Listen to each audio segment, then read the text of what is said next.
नमस्कार, बेलुका 7:30 बजेको नेपाल लाइभ समाचारमा स्वागत छ। म पुष्पा केसी। सुरुमा मुख्य समाचार शीर्षकहरू। सत्ता गठबन्धन जोगाउन प्रधानमन्त्री शेरबहादुर देउबा र माओवादी केन्द्रका अध्यक्ष प्रचण्ड सकारात्मक। एमसीसी पारितका लागि विकल्पमा जान तयार। एमसीसीकै कारण गठबन्धन नतोड्ने निष्कर्ष। माधव नेपालद्वारा एमसीसी पास गर्ने नाममा केपी ओलीसँग अनैतिक सम्झौता नगर्न प्रधानमन्त्री देउबाको ध्यान आकर्षण। एमसीसीका केही प्रावधानहरू नसच्याएसम्म आफूहरू विपक्षमा रहने तर्क। एमाले सरकार फेर्ने पक्षमा नरहेको महासचिव शङ्कर पोखरेलको अभिव्यक्ति। एकीकृत समाजवादीका 14 सांसदलाई कारबाही गर्ने कुरामा काङ्ग्रेस सकारात्मक रहेको एमाले उपमहासचिव गेवालीको दावी। रुसी सैनिकहरू राजधानी किएभ पुगेको युक्रेनी अधिकारीको दावी। युक्रेनको एउटा टापु कब्जा गरेको उल्लेख। युद्ध अन्त्य गर्न रुसले कुरा गर्नुपर्ने युक्रेनी राष्ट्रपतिको भनाई।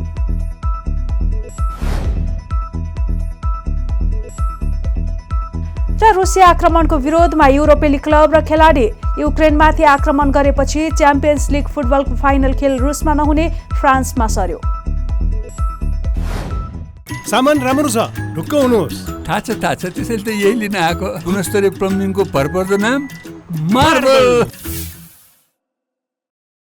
अब समाचार विस्तारमा। नेपाली काङ्ग्रेसका सभापति एवं प्रधानमन्त्री शेरबहादुर देउबा र नेकपा माओवादी केन्द्रका अध्यक्ष पुष्पकमल दाहाल प्रचण्ड सत्ता गठबन्धन जोगाएर जान सहमत भएका छन्। प्रधानमन्त्री देउबा र प्रचण्ड बीच प्रधानमन्त्री निवास बालुवाटारमा भेट भएपछि एमसीसीकै कारण गठबन्धन नतोड्ने निष्कर्षमा पुगेको एक नेताले जानकारी दिए। प्रधानमन्त्री देउबालाई भेट्न जानु अघि प्रचण्डले नेकपा एकीकृत समाजवादीका अध्यक्ष माधव कुमार नेपाललाई सिंहदरबारमा भेटेर गएका थिए। त्यसभन्दा अघि प्रचण्डले निवर्तमान स्थायी समिति बैठक खुमलटारमा बोलाएर एमसीसीकै कारण गठबन्धन तोडिने भएपछि छलफल गरेका थिए। बैठकमा सत्ता गठबन्धन जोगाउन पुनः प्रधानमन्त्रीसँग छलफल गर्ने सहमति भएपछि गठबन्धन रहने अवस्थामा पुगेको नेताहरूको दावी छ।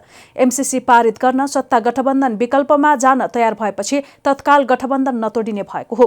माओवादी र एकीकृत समाजवादीले एमसीसीलाई विशेष समिति गठन गरी विज्ञहरूको सुझाव लिएर पास गर्ने, संसदीय समितिमा छलफल गरेर निष्कर्षमा पुर्याउने र एमसीसीको विपक्षमा उभिएर संसद बहिष्कार गरेर गठबन्धन जोगाउने विकल्पमा जान सकिने सुझाव दिएका छन्। यद्यपि कुन विकल्पमा गएर एमसीसी पारित गर्ने भन्ने विषयमा अझै सहमति भइ नसकेको बालुवाटार स्रोतको दावी छ। प्रमुख प्रतिपक्षी दल नेकपा एमालेका उपाध्यक्ष एवं पूर्व अर्थमन्त्री सुरेन्द्र पाण्डेले एमसीसीलाई अस्वीकार गर्दा नेपालको अर्थतन्त्रमा सङ्कट आउन सक्ने बताएका छन्। शुक्रबार त्रिभुवन विश्वविद्यालयको केन्द्रीय अर्थशास्त्र विभागले आयोजना गरेको नेपाली अर्थतन्त्रका नयाँ चुनौती र समाधानका उपायहरूको खोजी विषयक अन्तर्क्रियामा बोल्दै उपाध्यक्ष पाण्डेले नेपालले एमसीसी अस्वीकार गर्दा आर्थिक सङ्कट आइपर्न सक्ने बताएका हुन्। एमसीसी सम्झौतालाई नेपालले अस्वीकार गर्दा अमेरिका रिसाएको खण्डमा आर्थिक रूपमा जोखिम र सङ्कट पैदा हुन सक्ने उनले बताए। अमेरिकाको सहयोग अस्वीकार गर्दा अन्य शक्ति राष्ट्रहरूले पनि नेपाललाई आर्थिक सहयोग गर्न हिचकिचाउने उपाध्यक्ष पाण्डेको भनाइ छ। नेपालमा धेरै रेमिट्यान्स भित्रिने मुलुकहरूसँग अमेरिकाको निकट सम्बन्ध रहेको भन्दै उनले ती मुलुकहरूसँग अमेरिकाले नेपालबारे असहमति राखेको खण्डमा सङ्कटमा फस्न सक्ने तर्क गरे। कतारबाट सबभन्दा धेरै हाम्रो रेमिट्यान्स आउँछ, दोस्रो मलेसियाबाट, तेस्रो हाम्रो चाहिँ साउदीबाट, चौथो हाम्रो युएसबाट आउँछ, पाँचौँ युएईबाट आउँछ, त्यसपछि अरू बेलायत, अस्ट्रेलिया, साउथ कोरिया, जापान लगायतका देशमा कुवेत, बहराइन आदि करिब 15वटा देशबाट हामीले मेजरली चाहिँ के भने रेमिट्यान्स प्राप्त गर्दछ। यी जम्मै शक्तिहरू कुनै न कुनै रूपले यो चाहिँ ग्लोबल पावर एक्सिसमा अमेरिका निकट अवस्थामा छ। उसले नेपाललाई अलिकति मात्रै पनि डिस्करेज गरिदियो भने, नेपालतर्फको रोजगारीलाई चाहिँ डिस्करेज गर्यो, यसो नगर मात्रै भनिदियो भने हामी सङ्कटमा फस्छौँ। र त्यस हुनाले यो जुन फरेन करेन्सीको चाप छ, यो या एफडिआई आउने जो कुरा गर्दछौँ हामी, या टुरिज्मकै कुरा चाहिँ गर्दछौँ हामी, ती सबैमा आउन सक्ने सङ्कट के हुन्छ? कतिपयलाई सम्झौता अनुसार अमेरिका नेपाल आउँछ भन्ने लागेको, तर त्यो गलत भएको उनको भनाइ छ। एमसीसीसँग सम्बन्धित भएर यसको कतै अन्य सम्बन्ध पनि छ कि भन्ने आफूलाई नलागेको उनले बताए। नेपालले करिब 15वटा देशबाट रेमिट्यान्स भित्र्याउने र ती देशहरू कुनै न कुनै रूपले ग्लोबल पावर एक्सिसमा अमेरिका निकट अवस्थामा रहेको र यसले गर्दा नेपालमा प्रभाव पार्ने त होइन भन्ने उनको आशंका छ। नेकपा एकीकृत समाजवादीका अध्यक्ष माधव कुमार नेपालले अमेरिकी नियोग मिलेनियम च्यालेन्ज कर्पोरेसन सम्झौताको सन्दर्भमा प्रमुख प्रतिपक्षी नेकपा एमाले नपोथी नभालेको चाल देखाएको टिप्पणी गरेका छन्। एमाले एमसीसीको बारेमा स्पष्ट धारणा नराखेर अहिलेसम्म नपोथी नभालेको चाल देखाइरहेको नेपालको आरोप छ। शुक्रबार संसद भवन बाहिर सञ्चारकर्मीहरूसँगको कुराकानीका क्रममा नेपालले एमसीसी पास गर्ने नाममा नेकपा एमालेका अध्यक्ष केपी शर्मा ओलीसँग अनैतिक सम्झौता नगर्न पनि प्रधानमन्त्री शेरबहादुर देउवाको ध्यानाकर्षण गराएका छन्।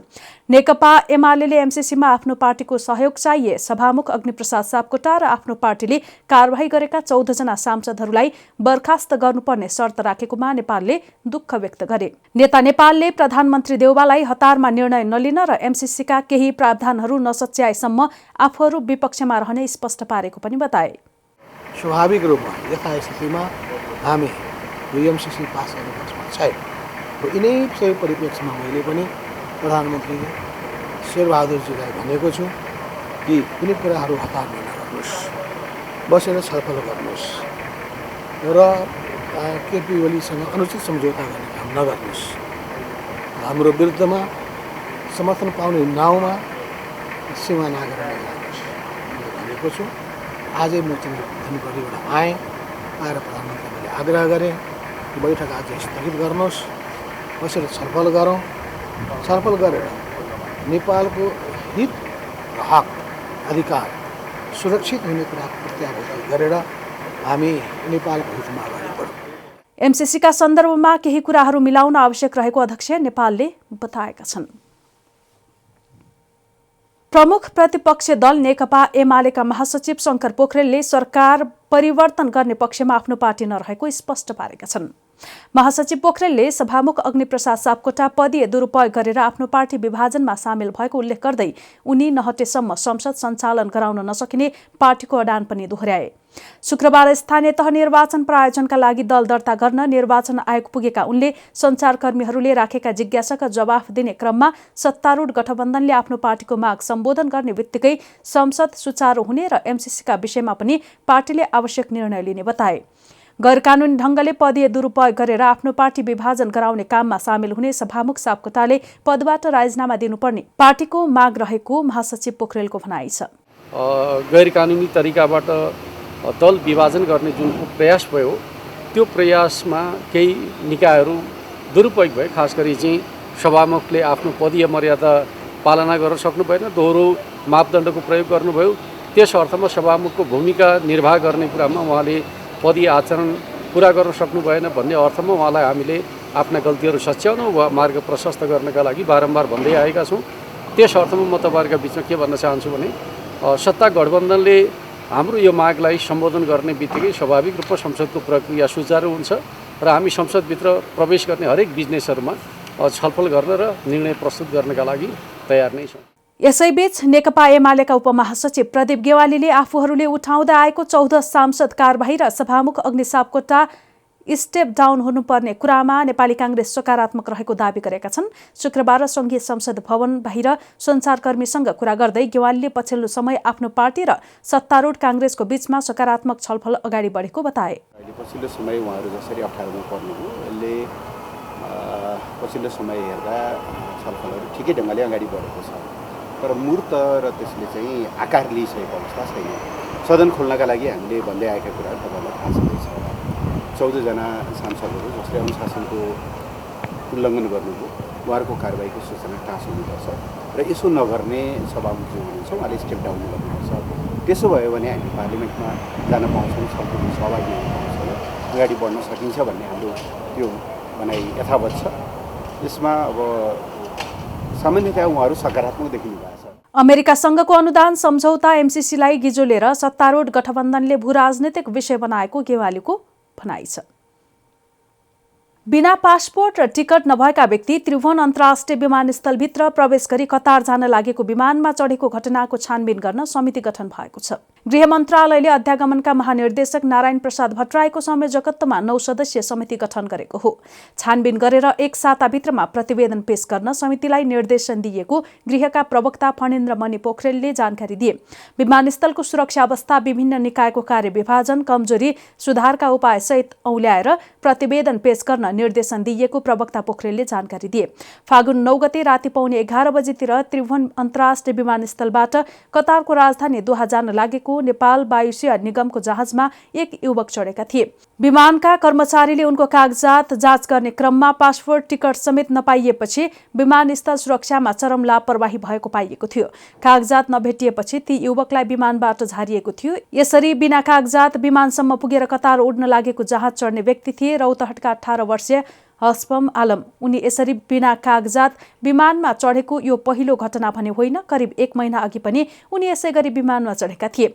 यसले विमानस्थल सुरक्षामा चरम लापरवाही रहेको देखिएको छ। सुरक्षाकर्मीको घेरो छल्दै विमानमा चढेका आलमलाई पक्राउ गरेर महानगरीय प्रहरी वृत्त गौशालामा राखेर अनुसन्धान सुरु गरिएको छ। आलमको मानसिक अवस्था ठिक नभएको प्रहरी स्रोतको भनाइ छ। उनी कोटेश्वरतर्फको बारबाट प्रवेश गरेको पाइएको प्रहरीले जनाएको छ।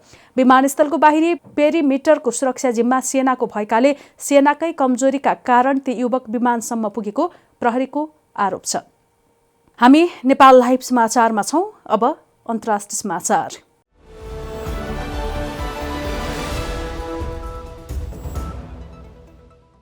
रुसी सैनिकहरू युक्रेनको राजधानी किएभ पुगेको युक्रेनी अधिकारीहरूले दाबी गरेका छन्। युक्रेनको रक्षा मन्त्रालयले ट्विटरमा शत्रु ओभोलोन क्षेत्र आइपुगेको जनाएको छ। युक्रेनी अधिकारीहरूले स्थानीय बासिन्दालाई प्रतिकार गर्न प्रोत्साहित गरेका छन् भने अरूलाई सुरक्षित स्थानमा बस्न सुझाव दिएका छन्। बीबीसीका अनुसार ठूला विस्फोटनको आवाज सुनिएको छ। रुसी फौज अगाडि बढिरहँदा युक्रेनी राजधानी किएभमा गोली हानाहानका आवाज सुनिएका विवरणहरू आइरहेका छन्। यस्तै रुसले दोस्रो दिन आक्रमण जारी राखिरहँदा युक्रेनका राष्ट्रपति भोलोदिमिर जेलेन्स्कीले देशवासीलाई सम्बोधन गरेका छन्। सम्बोधनका क्रममा उनले रुसले शुक्रबार थुप्रै आक्रमणहरू गरेको पुष्टि गरेका छन्। जेलेन्स्कीले युक्रेन र रुस दुवैमा युद्धविरामका लागि आफूले अपील गरिरहेको बताएका छन्। आक्रमण नरोकिएसम्म आफूहरूले देशको रक्षा गरिरहने पनि उनले बताएका छन्। युक्रेनको रक्षा मन्त्रालयले उमेरको वास्ता नगरी सबैलाई सेनामा भर्ती हुन भन्दै पुनः ट्विट गरेको छ। सैन्य कमान्डर युरी गलुस्किनलाई हवाला दिँदै वक्तव्य जारी गरिएको छ। आज युक्रेनलाई सबै थोक चाहिएको छ। सेनामा भर्ती हुने सबै प्रक्रिया सरल बनाइएको छ। आफ्नो पासपोर्ट र पहिचान खुल्ने नम्बर मात्र लिएर आउनुहोस्। उमेरको कुनै छेकबार छैन। रुसी जलसेनाले आक्रमण गरेपछि ब्ल्याक सीमा पर्ने एउटा सानो टापुमाथि आफूले नियन्त्रण गुमाएको युक्रेनले जनाएको छ। यस्तै युक्रेनमाथि रुसले आक्रमण गरिरहँदा त्यसको विरोधमा रुसकै हजारौं नागरिक सडकमा ओर्लिएको त्यहाँको स्वतन्त्र मानवाधिकार समूहले जनाएको छ। राजधानी मस्को, सेन्ट पिटर्सबर्ग र अन्य मुख्य शहरमा भएका प्रदर्शनहरूका क्रममा अहिलेसम्म 1700 जनालाई पक्राउ गरिएको छ। नेपाल लाइभ समाचारमा अब खेल समाचार।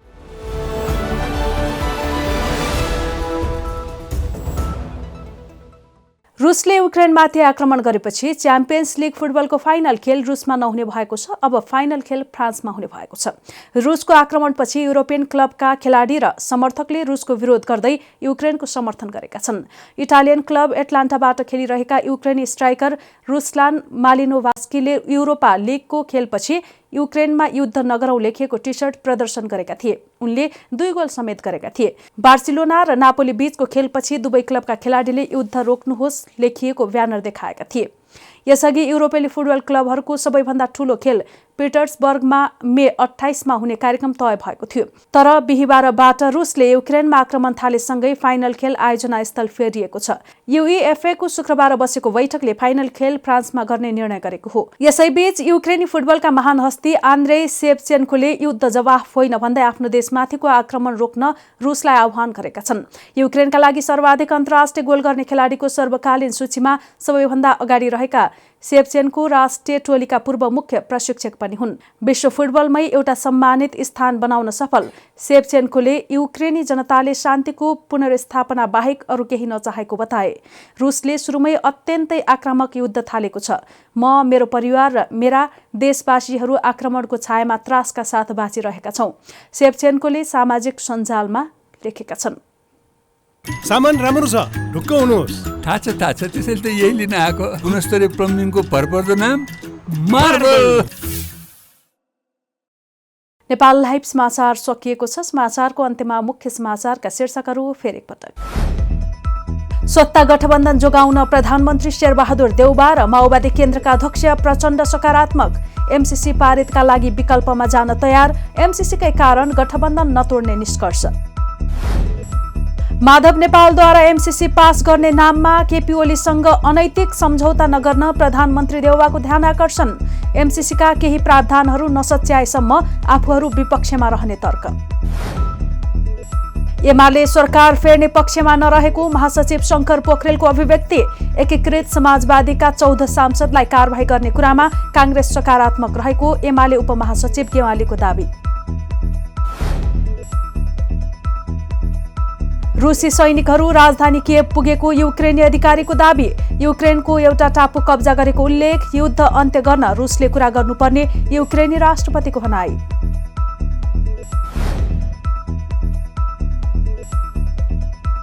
र रुसी आक्रमणको विरोधमा युरोपेली क्लब र खेलाडी। युक्रेनमाथि आक्रमण गरेपछि च्याम्पियन्स लिग फुटबलको फाइनल खेल रुसमा नहुने फ्रान्समा सर्यो। नेपाल लाइभ समाचार आज यति नै। हाम्रा अन्य कार्यक्रम नेपाल लाइभको Facebook page, YouTube channel, Twitter र हाम्रो वेबसाइट नेपाललाइभ.com मा पढ्न र हेर्न सक्नुहुनेछ। नमस्कार।